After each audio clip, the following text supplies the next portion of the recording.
చూడండి, ఇది కరివేపాకు వేపుకొని పక్కకు పెట్టుకుంటాను అనమాట. మసిలాగా వేగాలి, అంటే మసి బొగ్గులాగా నల్లగా వేగిపోవాలి.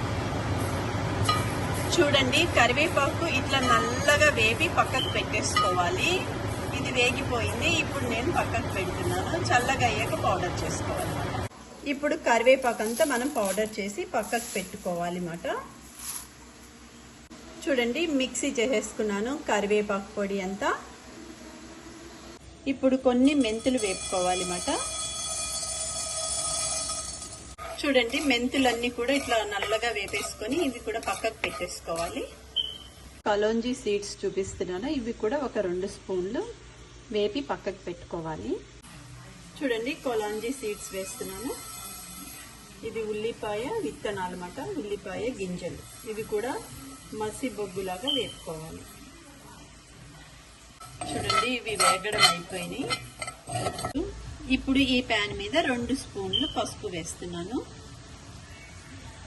చూడండి, ఈ పసుపు కూడా నల్లగా వేగాలి అన్నమాట. ఈ పసుపు అంతా ఇట్లా నల్లగా అయిపోయేటట్టు వేపుకోవాలన్నమాట. చూడండి, ఇట్లా నిప్పులు కూడా వచ్చేసాయి. ఇలానే వేపుకోవాలి ఈ పసుపుని. చూడండి, ఇందాక వేపి పెట్టుకున్న మెంతులు, ఇప్పుడు కలోంజీ సీడ్స్, అవి కూడా వేపి పెట్టుకున్నవి. పౌడర్లన్నీ రెడీ చేసి పెట్టుకుంటున్నాను. చూడండి, ఇది పసుపు, ఇది కరివేపాకు పొడి, ఇది మెంతుల పొడి, ఇది కలోంజీ సీడ్స్ మాట, అంటే ఉల్లిపాయ గింజల పౌడర్.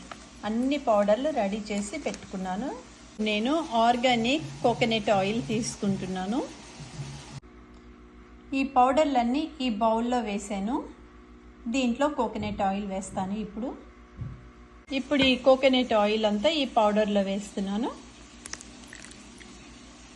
చూడండి, రెడీ అయిపోయింది.